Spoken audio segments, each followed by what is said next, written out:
Hello, everybody, and welcome to Yo Pops, the podcast with me, Sean Williams, and my father. Blessings to you. You're doing so well with this. I'm very proud of you. Thank you. We're really happy to have everybody with us today. My God, do we have a topic for you today? I didn't show my dad the video in front of you all because it was traumatic for everybody. I knew sending it to him, he'd be like, why are you sending me these types of things? But it's cool because we're going to break that apart. We're going to break that right apart. But before we do that, let's get into our first little interactions. Firstly, please like, subscribe. What's the third one? That's how I know you don't listen. Share. Please like, subscribe, and share to Yo Pops Podcast on Instagram, on TikTok, on YouTube, and we are streaming audio. We're streaming audio everywhere. Okay. 40 downloads yesterday. Wow. That's a good. So, I'm joking. So we are on Spotify, we are on Amazon, we are on Apple Podcasts, we are on Listen, we are on Deezer, we are on, there's another one, Podcast Indexed, and there's another one, Podcast Addicts. We are everywhere, guys. So please keep streaming the podcast, keep sending in your comments. I keep getting Scott. Why are you looking at me like that? No. Why are you looking at me like that? No, what were you thinking whilst you were, Dad, I know you well enough. What were you? We'll deal with that off camera. Also, to all of my father's fans that keep sending me messages scolding me, don't get involved in our relationship. How I want to talk to my dad is my business. I'm the one that's been, I'm the one that's been dealing with him for nearly 4 decades. Hey, don't come to me with like, why do you talk to him like that? Yes. You're terribly... Yes. You need to terribly mind your business. Terribly, absolutely correct. How about that? Keep it up. Keep it coming. I'm the one leasing you the renter, Dad. Yeah? Ease up on yourself. I'm joking. Honestly, Dad, the last week, the amount of scolding I get from your little dadite, little fans. I kid them, like, they're like, why are you so rough with him? Like, yes. I'm like, first, he's not a baby. Secondly, he's not a puppy or a cat. I said I agree with everyone, yes. There was a point where I would have said, okay, cool, maybe I am very hands-on. Hands-on, is that what you call it now? First of all, it's abuse, not the case. It's more like it. Is that mean? That's liable. I'll sue you, okay. And I'll take all of your, listen. But yes, we are. Do you know what I was thinking when you asked me earlier? What did I ask you? You said that you were thinking something. I know you long enough. That's okay, cool. Yeah, what were you thinking? I was thinking that I've really developed patience. Okay. Because, and you've been a major contributor. That's funny. Can I say that has been a process of reciprocity because I feel the same way. Okay. My patience capacity where you are concerned, oh my gosh, Dad, if God ever gets into another flood situation, I'll be like, Lord, listen, if you kill them all, what are the other people going to say about you, Lord? Dad, it's wonderful to have you in this morning. How are you feeling about our new little digs? I love it. It's good. I'm really good. Can I be honest? Well done. Because you know me, I'm quite a person of comfortability and familiarity. So when I came this morning, I was a little bit like, where's the window? Where's Mike? Where's the sofa? But I do love it because this is a beautiful space. It's called the podcast space. And to anybody and everybody that is involved in media creation or content creation, this is a great space that is central in Cambridge for you to come and use. This is not at all a plug. If you need anything here in terms of podcasting, photo suites, and just everything within the media and content world, the podcast space is a wonderful place. Great visionaries, lovely team here, and it's just, it's good vibes. And you know me, I wouldn't come somewhere if I didn't feel like it fitted with what I was trying to do, or my vibe, or my intention. So we are really excited about being here today. Dad, how are you feeling this morning? I am wonderful. Yeah. I know there's a lot going on in our house at the moment because we have a massive event. The other side of my family, my mum and my brother, they do very well with their catering business. Yeah. So we're just sending you lots of love. It's a massively busy season for them. And I haven't even seen my mum properly in a good couple months, to be completely honest. And my older brother, bless him, between the couple of spaces that he's working, we don't see them massive. So we love you and we're thinking of you. and enjoy. And to those people that are going to be at their event, you're lucky. You're getting something I haven't had for a while. How are you, Dad? I'm fine, thanks. Yeah? Yes. And your morning's been a good one? It has been busy, helping, as it says, the gang on the other side of the fence. I hear it. I hear it. They would appreciate it. It's all good. Yeah. To get them on the way. Love that. How's your week been so far? The week has been great. Yeah. Bible study's been good? Yeah. And everything's cool? Love that. Really good. Do you know what? Let me not waste your time because we're a little bit behind time this morning. Dad, so I sent you that video. Slight context behind the video. So the gentleman that lady is speaking about is a very prominent in this moment in this season comedian, a guy called Mo Giligan. And in terms of his profile, you don't hear anything that would suggest what that video is suggesting, right? So firstly, it was sent to me. Okay. And when it was sent to me, the person was like, "You're never going to believe this." And I was just like, "Oh, okay, let me have a little look at this." I had a look, and Dad, you know when you see something, you get a knot in your stomach? I got this horrible knot in my stomach. And then my brain's going through this process and going, "Well, what are you getting weird for? This isn't you." But I kind of was putting myself in the position where, Dad, I know what the domino effects of situations like this are. And there was a part of me that was like, I was looking at it in a slightly humorous way, because I was just like, oh my gosh, you really don't need this at this point in your life. And then I started to kind of consider it from a more personal perspective. Now, I've never been in a situation like that. However, my capacity for grace increased when, Dad, I do know what it is to phone you from the other side of the world at 3:30 in the morning on a FaceTime and be like, help me. And because of the way my brain works, my first thing was like, who does he ask for help? Right? So then all of a sudden, I am taking away the preconceived idea that this person understands everything they're doing is responsive and not reactive. And then you're looking at the whole flow of coming from obscurity to a certain degree. Then you come into the limelight. You don't get training in that sense for your character to be able for you to manage yourself in situations in time past that you would have potentially sold your granny for.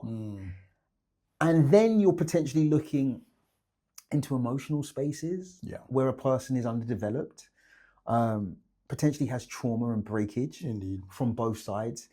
And then you're looking at what I call the manifestation of the thing, which is these digital viral pieces that become most people's centerpiece for what this situation is. So what I wanted to look at, Dad, is that most times, especially even in teaching or when I've watched you mentoring, ministering, counseling, and when I found myself in likely positions or I'm trying to discern what's going on between two people, I always say there's his side, her side, and the truth is usually hiding somewhere in the middle, right? And also, I don't necessarily want to get caught talking about the individuals, because I just believe the individuals are rotating pieces in a situation and assimilation that happens quite regularly, Dad. That there are men and women that find themselves in positions and they might take advantage of their position, which then leans them into spaces where you get issues like this. So the first question I wanted to ask, Dad, is watching that video as a father, what would have been your response or reaction to either your daughter coming home and telling you what happened, or your son coming home and telling you what happened? Yeah. I think the first thing that I would be asked, I would have ascertained that communication has really went through the window. It has, hasn't it? Years ago. Yeah. That is the first thing. Because you cannot have a meaningful relationship without communication. Oh, you're in. Oh, you're in. It's- Thank you, everybody, for the OPOPs podcast. It's been a great You come in and just go, right, here's what it is. So, but as you said, you cannot have meaningful relationship without communication. And there are a number of things that immediately becomes apparent to one that communication was not there. It's disappeared. See, now, from her side, she is playing the emotional card. You see what I mean? Because that's what she wants. She wants everybody in his space to hate him, just whatever they can. And that's how you're discerning that straight up. You see what I mean? Now, why? Because if she is pregnant for him, and let's assume she no, she's had the child. Okay, and she had a child, and the DNA proved that it is his child. Now, why would you want to destroy your child's father, irrespective of how stupid he may behave? Irresponsibly, he may have behaved. Generations is cool. It's gone a little bit beyond. But Dad, I still got to walk the road, you know what I mean? I'm joking. No, because when you do look at it, that is the epitome of stupidity. Yeah, absolutely. So you're not only creating a situation for the child that he will have to live in. This is the youthful traumas that we talked about. And that's one. Two, you are saying that this man said he did not want to be, he don't want to be a father. So did you not know this before you allowed yourself to be in a position to do that? That's important. So I'm looking at it now from his side for the moment. Got you. So what she would be doing is thinking, okay, he would have heard it before from the guy that I don't want to father a child at this time. It may be because of his career. Yeah. It may be for different reasons. Yeah. And she would decide, no, I'm going to have something that is going to tie me to you eternally. Mm. And it doesn't matter what you do, where you go, how you go. I have your child. I have your child, and that gives me certain access, inalienable rights. To pursue you, to embarrass you, to do all the stuff that's depending on her emotions that she's going to do. So that immediately tells me. And as a result of whatever comes from that discussion, he felt that for her to have done what she did, he perhaps doesn't want to hang around. And therefore, off he goes. That's the escapist approach. You see what I mean? All right. Now, she's clearly bitter and twisted about it. Mm-hmm. And that is why she has gone public and in the worst kind of way. You see what I mean? Because the video was up and then it disappeared. Absolutely, but it's already good. It's already gone viral. Yeah. Okay. For him as a father, even if he had suggested to her that he does not want to father a child, and it's look as if it's not just not wanting to father a child, he doesn't want to father a child with her. Yeah, because he's gone and had another child with someone else. Absolutely, and that's what annoyed her, because how is it that you don't, the narrative, you don't want to father this child, which is your child, but yet you've gone to somebody else and is happy to father that child. So again, it's sort of screaming out certain realities. Mm-hmm.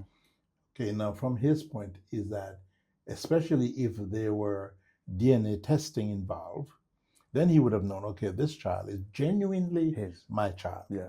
So therefore, I may not want to live with the mother, but I want to do right by my child, by both of them. Because the child not going to be doing good without the mother being in a good place. And clearly, from what we are seeing here, she's not in a good place.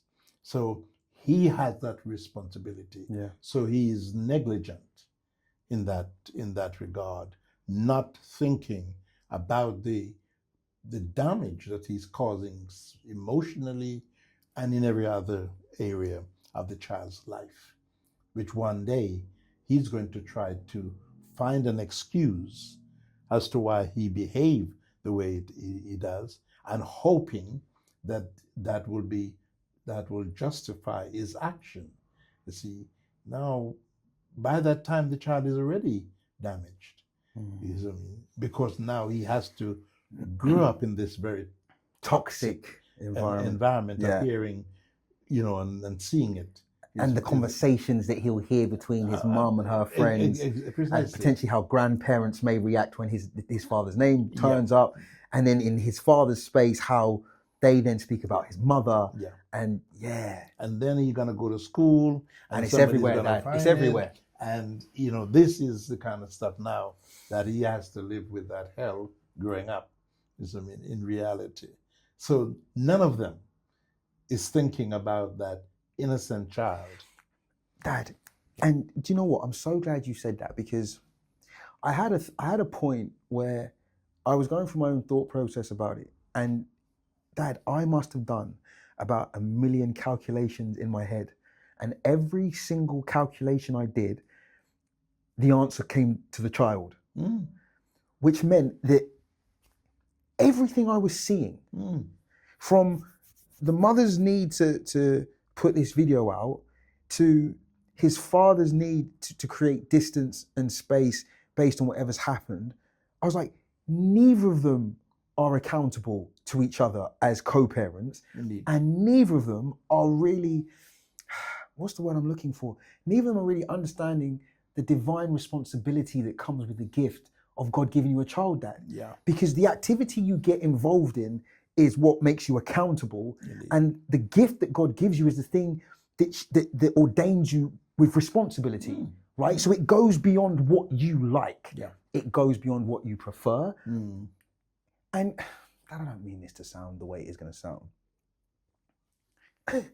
If I'm with a person and I have to say to the person I'm with, I don't want no kids with you, or the other person has to, or the other person's looking at me and is almost having to shoo me into a space where I can become the thing that they want and it's not organic. Dad, they are the biggest alarm bells to be going off immediately. Let me put this in a bigger way. So I work in music, Dad, right? If I know the band don't know the music and the artist is likely to walk off stage after the second song and my equipment isn't going to work, chances are that I might say no to that gig. Simply because I know everything attached to that gig is not going to allow me to do my job or be the best version of myself. Indeed. And even in the little that I know, because I haven't researched this situation in a deep matter, I'm looking at what's being presented, and you can kind of, what's the word I'm looking for? You can lean it into many similar simulations, right? The reality is the information, the key information on the table that they both had to look at, neither of them were really happy to invest in what it was, Dad. Absolutely. But yet they allowed themselves to go all the way down the road, right? To the point of procreation. Yeah. And nobody's sitting here and saying, she's not saying that he forced himself upon her, and he's not saying that she was stalking him and ran into his room and climbed through his window. So then there was enough conscious understanding in the moment, but it was of, in my opinion, the temporary, visually impaired kind that causes you to behave in a way that has nothing to do with what you know, but everything to do with the sensory overload of how you feel and what you think. Dad, how do people stop themselves falling into, for want of a better word, I know you love this word, this type of precipice? How do you stop yourself falling into these types of... Of course, everyone with any kind of reasonable conscience would know that you're hearing one side of the story. That's the other thing. Yeah. That is the first thing. And let's look at perhaps one of the worst kind of scenario is that the relationship started with, call it a one-night stand. Yeah, that was built off of just sexual whatever. There you go. However, from her side, it may be a case where she see him, admire him because of the work he does. And he's in the public eye. Precisely. And therefore, people like visuality. From being infatuated and that she believes it's love, infatuation led to her opening herself to becoming impregnated. He, in like manner, seems like that's his culture, to run around getting on with one night stand here or there, letting good people feel that they're important to him, when in fact for him, it is just another notch on his gun, as it were. You see what I mean? So you see a lot of deceivable action coming through on both sides. Because when you truly love someone, you don't just love them because they are in a good space, they are behaving right. Yeah. You love them for them. You love them because they are who they are. And one is consciously aware that there are times when they're going to act out of character. And that is where you come into character. You see, that is where I think a lot of people missed it. That's so good. You see, they feel that, okay, if this person is acting out of character, I must act worse out of character than they are. And but that's not love. That's not the kind of love that really one is looking for. Yeah. You see. And in such a case, he, like I just said, he did something wrong, and she needed some time to meet up with him, whether through Divine, through his agent, through whoever, and said, okay, you may not like me, you may not want to live with me, but here is an innocent life that now going to impact both of us. And therefore, let us be civil about it. Yeah. You get what I mean? Now, the fact that the child is now going to be exposed to a one-parent family, not that I have any problem with one-parent family. The fact is that there's some people just couldn't avoid it. There are others who could say, okay, this is the situation. For the benefit of the child, perhaps sort out grandparents, because grandparents is sometimes better than even the parents, so to speak, especially in those critical times when the child is young and vulnerable. Yeah. You see? So what she should have been thinking is that, okay, if mom and dad explained it to them, they love their daughter, so therefore they're going to do everything they can to help her in this situation. I'm sure they'll have no pleasure whatsoever seeing their daughter on social media, in that effing way, and blinding in the way she has done over whatever it is that she's going through. And likewise, the other side, the boys' parents, would have no pleasure in knowing that there's somebody who they deemed as been brought up with all kind of dignity and respect could do something. Dad, he had done, in terms of when you see people of color in spaces like he is, to have nothing negative on your rap sheet is incredibly hard. Yeah. Dad. And the thing that caught me, and I want to bring context to this, because Dad, I don't sit here from a position of judgment. It's more so from perspective. Dad, I know what it is to be in situations you shouldn't be in. And if I didn't have a you, I don't crawl back from the edge, Dad. I go over head first. I can sit here and say, I don't know what might or might not have happened if you don't pick up that FaceTime. Indeed. You were asleep, Dad. Yeah. out cold. And I don't know what you assimilated in those 5 seconds when you saw my face, Dad, because I know when you're sleeping. And the way, it was almost like, you remember Stars in Their Eyes? They'd go through the door and then come back out. Dad, the way you had your glasses on, sat up in bed, you're like, tell me. And Dad, after I got over the initial reaction to what I was watching, I said, I don't know who he has to help him. I don't know if he even had someone he could phone and go,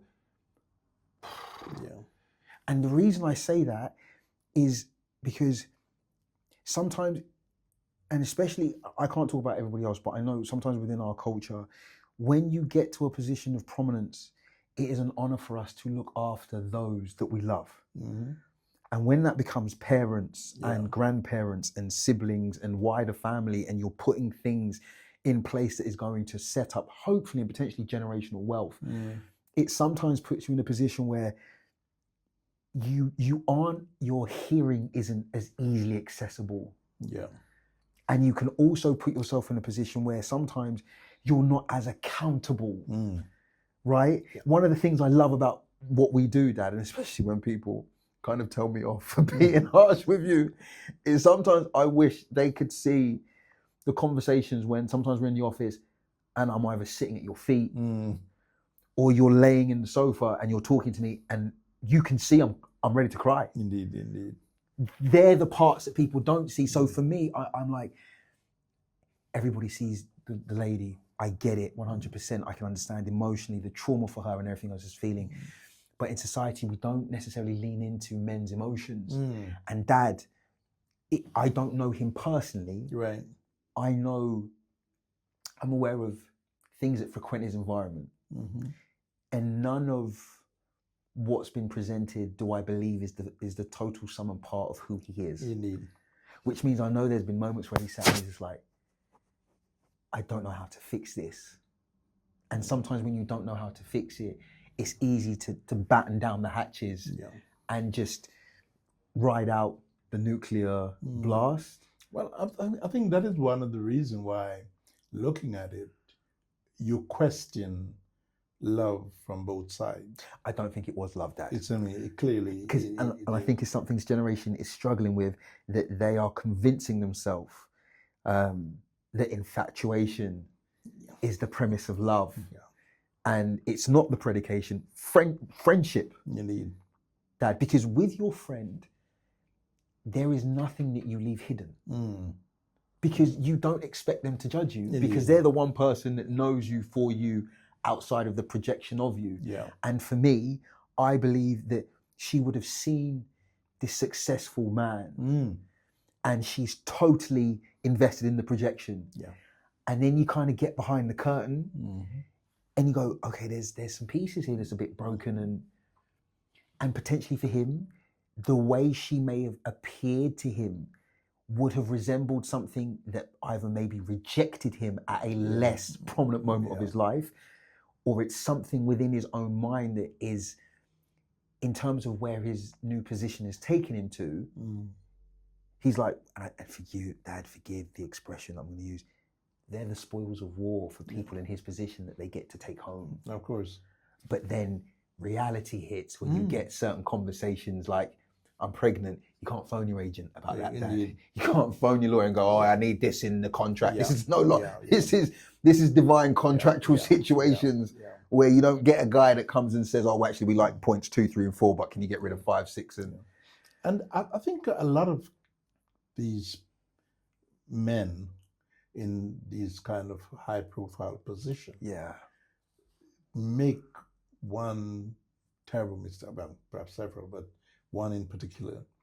They do not seek those that has wisdom to be around, and who understand them from grassroots. And that is where I think a lot of them, they just see the spotlight, see the money, and just think that, you know what, we are desperate for their acclaim, we're going to go for it. And don't sit down and say to somebody, have their genuine therapist, not somebody who find themselves in a position because, oh yes, I've got a degree or I have, whatever education they have, but do they understand who I am? Do they understand where I'm coming from? Do they understand my background? And all of this. See, and that is where I think so many of them. And that's why in the long run, so many go down. Because I mean, are you saying, well, hang on here, you still have the money. Why are you going down? You still have the fame. Why is things not working out for you? Because there is a other side to an individual. And in this gentleman's case, it's no different.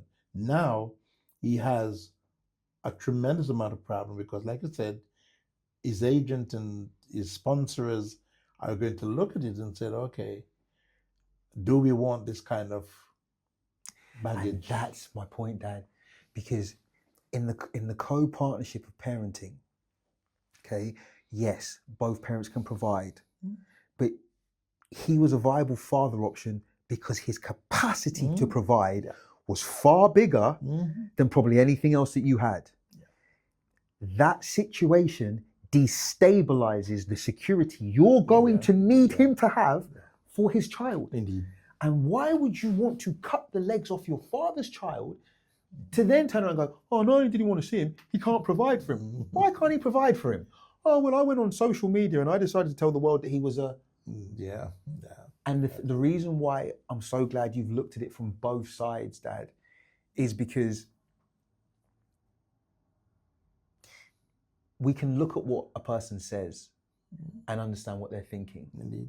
So you realize you're looking at one incredibly hurt person and another person that is trying to limit and do serious damage control. Although I think you really unearthed and demystified the formula for solution when you're like, without communication, there is no relationship on any format. On emotionally, Indeed. Spiritually, professionally. And I would say that the fundamental foundational step has to be, you have to get to a point where you can speak to one another, not speak at one another, but share. Yeah. And the big thing is her hurt will be magnified, or she will magnify her hurt depending on how much she's telling herself. You see? Yeah. And that is where a lot of people, hurt don't just come at you for the sake of coming at you. It's like we talked about grief last time. I mean, you have to cultivate it. Precisely the point, So you can do it emotionally so that it impacts those who are watching you, are listening to you. But in truth, you do have either side of the coin you can go to. So you can either go down the emotional route and blow everything, throw everything to the wind, or you go down the logical route and recognize that, okay, I've got a child, I've got to take care of. He's going to need going to school. He's going to need the best. His father is a public figure, etc. And you approach it logically, you see, in so doing. But oftentimes you see reaction because of what we call in the business blocked goals. You see, that is it. Whatever her goal was, this man's action and how he behaved stopped it in its tracks. Blocked the goal. Dad, I want to ask and make a statement, but I want to do it from a very humble place. And I want us to share. I want you to be able to hear the information I'm saying and know that I'm not saying it from a place of attack, but actual just transparent honesty. You said something a couple of moments ago where you said there will be mentors and elders around him that he could and should be able to lean into that would stop him making certain choices that would just make it, wouldn't lead him into this. I completely agree with you. I completely agree with you. Now, I'm very blessed because I have a relationship with you that means that there isn't anything I can't talk to you about. I actually think if he had a you, we maybe don't get to this. Indeed. Do you understand what I'm saying? that conversation I shared with you, Dan, it's not the only conversation I've shared with you. It's the constraint that stops you from doing something that will feel amazing in a moment and potentially mess up your life for the next however long, or derail the path, right? Dad, the thing I found with my friends, when they have done things that have landed them in situations that they could have avoided, the reason because my friends said, why didn't you go and talk to someone? Why didn't you phone me? Dad, there are moments where when we speak to our elders, it can feel like unless we are coming from a place of weakness, we won't be offered the advice to be stronger than potentially what they were. So it's almost like, Dad, when I thought I was going to get married, there were moments where I needed help but didn't know how to ask. And I know you know me. And there would have been moments where you would have tried to speak to me and gone, he's not listening. Do you understand? Which potentially would have, for you, you might have got so frustrated to the place where you went, do you know what then? I tell you what, we'll see. Right? And it's not that I don't understand why not. But sometimes at the expense of we'll see, that breakage that happens on the way back round sometimes is the reason why the next model does the same thing, and instead of catching it before it goes over the edge, so instead of it being a remake job, right, it could potentially just be like, oh, that was close. And I sat there and I said to myself, I was like, right, because of the nature, Dad, I never want to send you a video like that, especially with a person. Firstly, you're my dad, right? I love you, and I am so blessed that there are dimensions in my relationship with you that lean into friendly type things. So I don't have to lie to you, Dad. I can keep it 100%. But I also realize there are other types of relationship where it's more of an honorary system. So I saw this African farmer. This boy was playing a prank on his dad, and he decided to go into the house and shake his dad's hand. And his dad said, what's wrong with you? He goes, what's wrong with you? What have I done to you? He goes, Dad, and I'm not going to go into the accent. Dad, when I say he scolded the boy, and then check this, his little sister hears the conversation, comes in, kneels by her dad's foot, goes, hi, Daddy. And he goes, you see my daughter? And he goes, blessed. You will be blessed, Dad. And the boy's sitting there recording it. And we can all see it. And it's brilliant because he realizes it's a funny moment.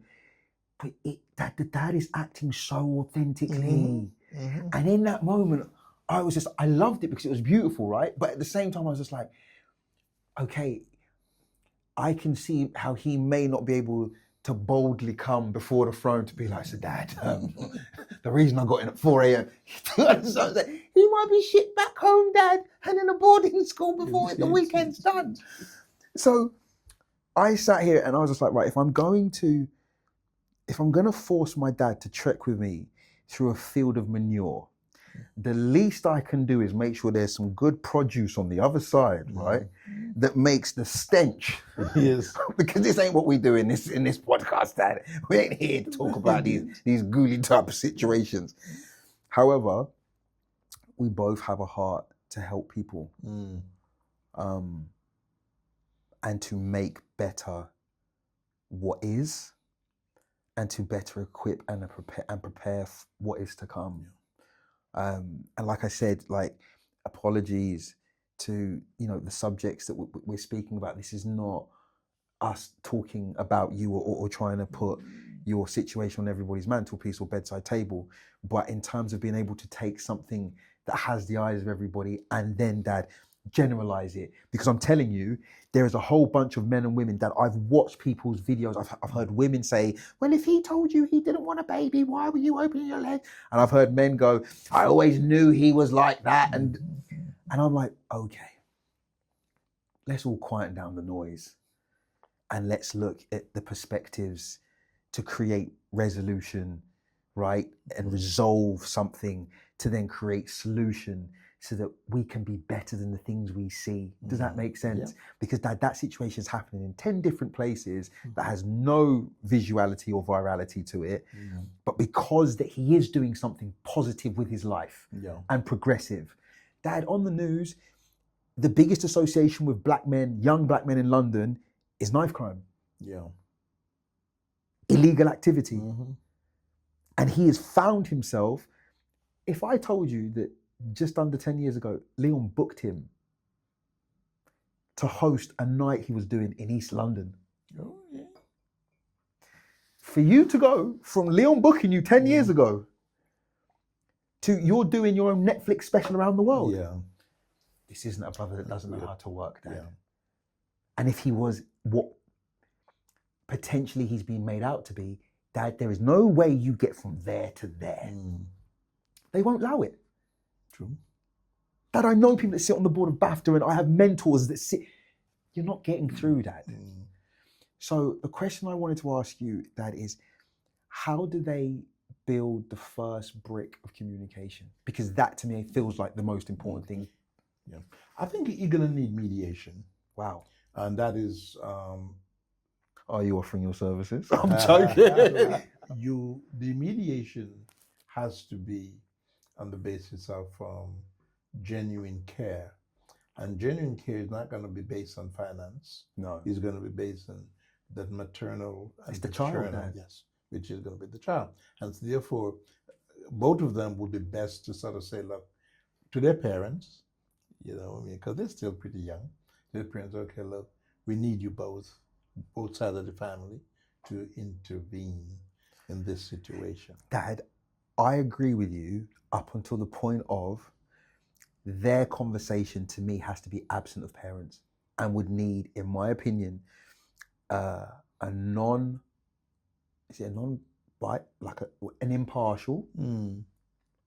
impartial person to sit and merely listen to information, Dad. Because parents will be invested emotionally, right? Between, and just from what I'm perceiving, I do not think parents either side at this moment, and obviously like I said, perceiving, I don't know her parents, I don't know his parents, but Dad, if that was my child, the first thing I'm doing is like, get online and take that thing down now. Right? That's the first thing. Now, potentially, I'm going to be in enough correspondence with them, we don't get to that. Right. Does that make sense? Because that to me feels like a person has had a lot of time on their own or with a certain group of people that are feeding a certain narrative, like you said, to them, right? And then I would also have the parents have a conversation with themselves that I don't think would need to be mediated, because I think they'd be in a situation to have an honest conversation. But I'm with you with the mediation. Why that wouldn't be the advice I would give to them is because the circumstances is not a regular circumstance. Right. A regular situation would fit in perfectly with what you just suggested. What's a regular situation? For example, there isn't that kind of child involvement. There isn't the kind of public defacing of the person's character, and vice versa. So what it has to be is that somebody has to care enough that there's a child involved. And it is that which is going to bring those two grandparents together, because they are involved, whether they know it or not. So, Dad, can I put this point to you? I agree with everything you've said, but that's my point exactly. The reason why it needs to be an impartial person is because it is regular, Dad. The reason why I say it's regular is because without the child, there is no conversation to be had. Because of the child, that, in my opinion, is what brings a certain uncertainty about the emotional composition of what's going on. That child has probably seen one set of grandparents way more than the other. Another set of grandparents is also figuring out how they also get ready to welcome in another grandchild who is going to fit within the family structure that they're being told is the one their son or their child wants. To me, Dad, based on the minimal that I've seen right now, neither has enough. And here's the other thing. If I was Mo's family, first thing I would have done was reach out to the mother of my child. The second thing I would have done was, this is me personally, I would have gone online and I would have sat there and I would have said, firstly, I want to apologize that my personal life has found its way into your living rooms. Secondly, there are things that I need to do that need to take care of what's happened. Thirdly, I need you to give me time and grace, because this isn't to do with what my job is as a showman. This is to do with who I am as a man, who I'm trying to be as a co-parent, and my divine responsibility as a father. And then at that point, Dad, unless it's to do with my work, which I'm probably going to sit there and go, I don't need that right now, I then need to figure this out. And I just feel like, and I don't mean it's the way it's going to sound, is that one of the reasons why I like to get in trouble at school and you would turn up, right, is because Mum's way too emotional. Do you understand? Way too emotional, Dad. Now, I don't want to scare the people at home and tell them some of the stuff I got involved in, right? But let's take, for example, when I stole your car after church that Sunday. Right. You've gone to London thinking you're going to go preach a sermon, and I've just waited for you to leave because I'm like, I'm going to drive that car, right? I then go pick up two of my school friends. I'm so glad I did this like decades ago, so they can't come and grab me for this. I pick up two of my school friends. I'm whipping around the city. I go over Lime Kiln Hill. Perfect. I come back, bust the tyre, Dad. Yes. Hazards on, crawl. Do you know how long it is? Of course you do. To crawl the car from Lime Kiln Hill to Stern Close. Park the car. Get out of the, drop off my friends, park the car. Whilst I'm crawling the car, you know, Dad. Park the car, do it well enough that when you get back, you don't even see that anything's happened to the wheel. So I'm then stuck with the dilemma of, I could just say that a person went and pierced the tire in the night and I wake up in the morning, I don't know what happened. But can I tell you the honest truth? Because of my relationship with you, I knew it was easier for me to say what it was than to hide. Now, here's where my calculation went a little bit wrong. I expected my mum to be so shocked that I'd stolen the car and just so overwhelmed and just like, oh, you're alive. Anyway, I didn't expect her to like not even let me finish, jump out of bed, run downstairs and be like, you'll never guess what he's done to the car. And I was like, oh my gosh. To the point of, I sat in my room and I was just like, well, Lord, it's been fun. Thanks for everything. And I'll see you in about 20 minutes. Dad, I swear to you. When you called me downstairs, you know the Star Wars movie was like, dum, dum, da, dum, dum. Dad, I remember Wally looking at me like, okay. Like, It's nice to know you. Dad, he's like, Sean, I've seen you walk on water before, but this time, brother, you're drowning. Like, you're done. And I remember Mum was standing there, and this is how I knew she thought I was gonna get a real thorough discipline. She left the room. And I remember, Dad, you because you were laying in the sofa, and then you just looked at me, and you just went, get out of my sight. You just went, Sean, if you don't leave now, you just like, get out of my sight. And I ran upstairs, I got into my room and I was just like, whew, I'm still alive. And it took you 2 hours.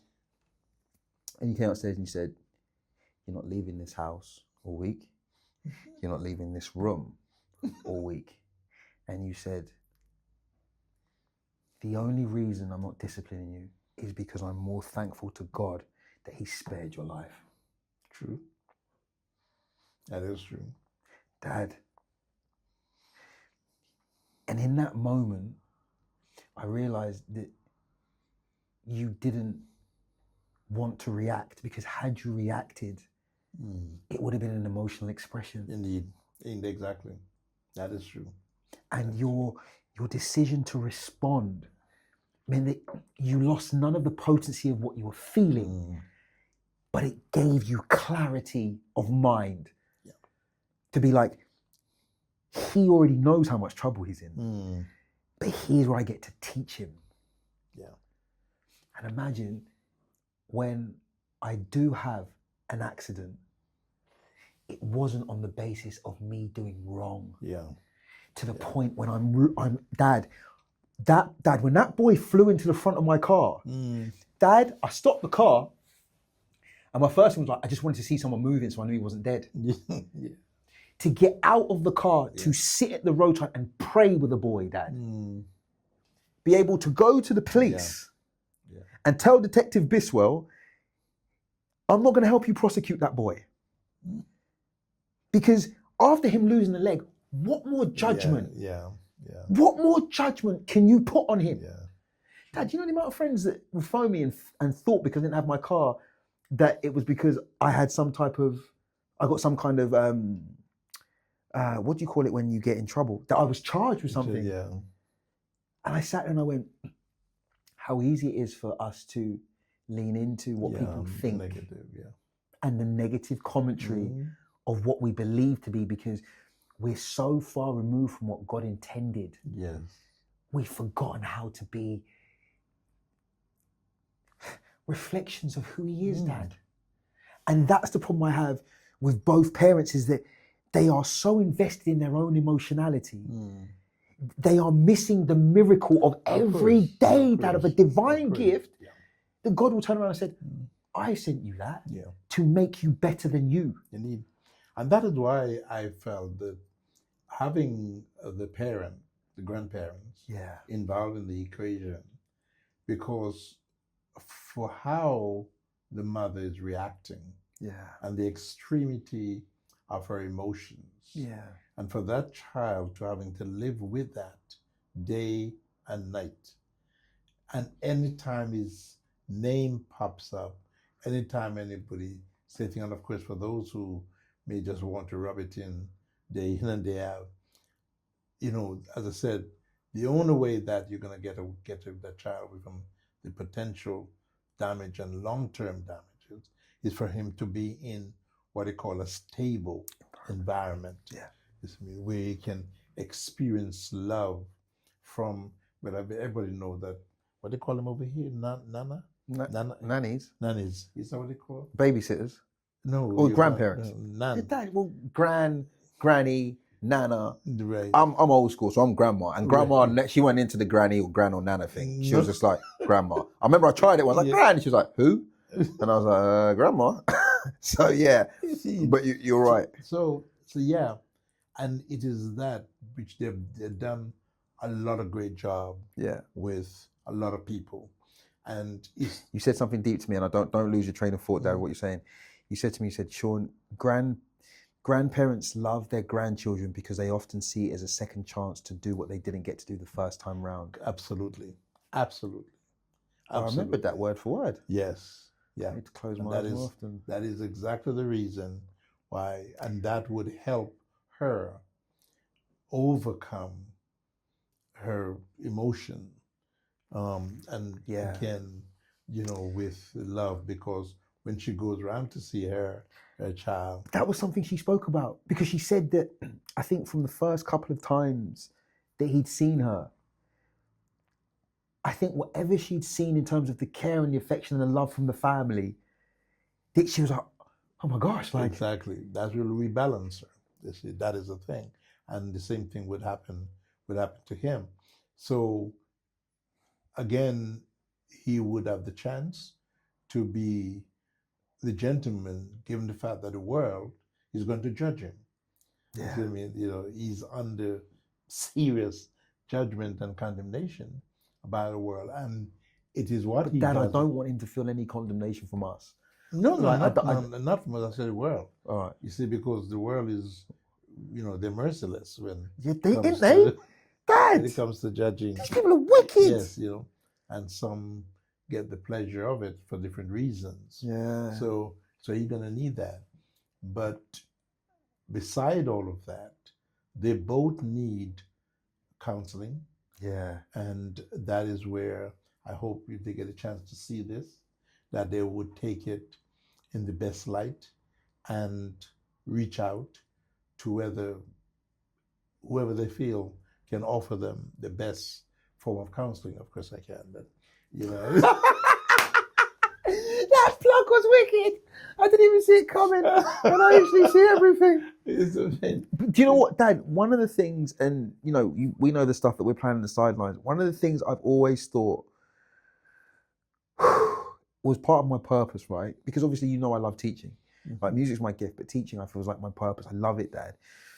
I always wanted to provide a service to labels and to people in media and entertainment where, because of the nature of these people with profiles, Dad, they can't be seen just, oh, he's seeing so-and-so, because these labels are crazy enough to believe that, well, we need to post a projection of visuality so that people don't whatever. And I'm like, okay, cool, do what you're doing, but let me help. Yeah.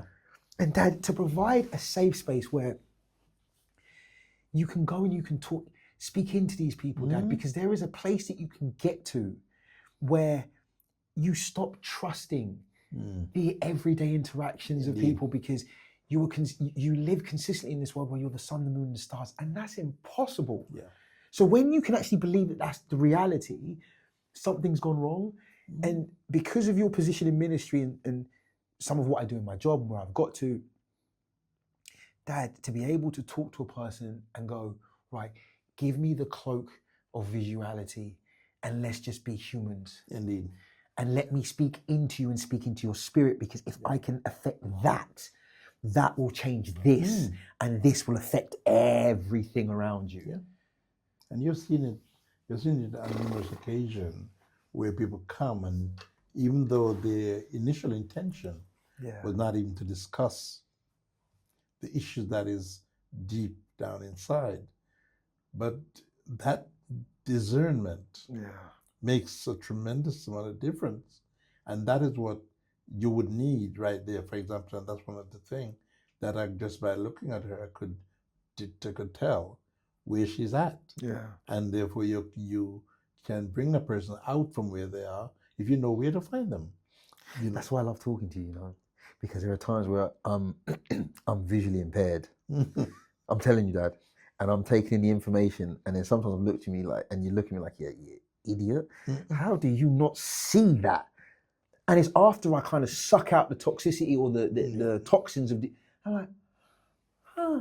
And you're like, and Dad, sometimes you need a person that is,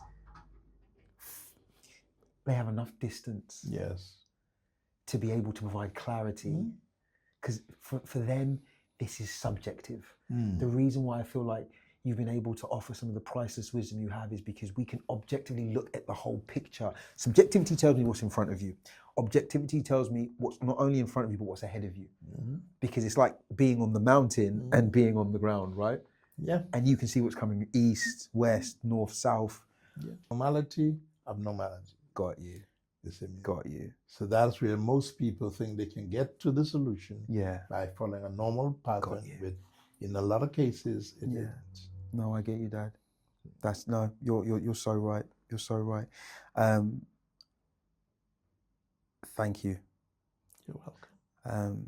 Thank you to everybody that's taken the time to listen to this podcast. Deep. There are so many takeaways. I hope it's spoken to you. Sorry, I'm back now. I was just in a little spell. I hope that there is something that you're able to take away, something you're able to share. And when I say spell, I didn't mean like in that mystical way, because no, I was just somewhere else. That you share this, that you have something to take away.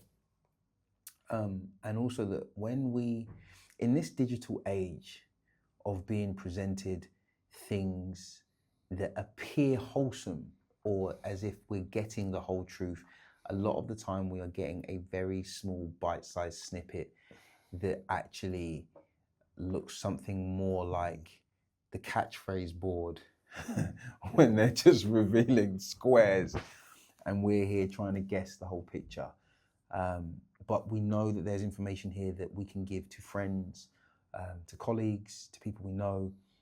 Share it, share it, share it. It's easy to laugh at misfortune. It's harder to be an agent of positive change in those moments. And that all comes from down to a decision. So, guys, thank you for today. Don't forget to like, subscribe, share. You can also support us at YoPopsPoddy, paypal.me/YoPopsPoddy. And Bishop L.A. Williams. We haven't got to that bit yet. We haven't? I'll point to you when it's time for that No, bit. don't forget there are people watching that got you on there. I know, but I really, do you know why I think they send me messages? Because I don't know if they got the heart to come and say it to my face. So they've got their eyes on you. I see you too. So yes, don't forget to like, subscribe, share. You can support us at paypal.me/@YoPopsPoddy. Also, please stream on Amazon, Apple, Spotify, Deezer, listened podcast, podcast indexed, Addict podcast. It's all there. And for our URLs, mine is at Shean Williams World. Feel free to follow. And my father's. Bishop L.A. Williams. So when you need to say it, you can't say it. You're now supercalifragilisticexpialidocious. Exactly. Dad, can I give you a little clue? Whilst you're there going, it's already on the screen. Okay, that's good. So they can see it. You're brilliant. And guys, we will see you next time. Take it easy. Okay, stay blessed.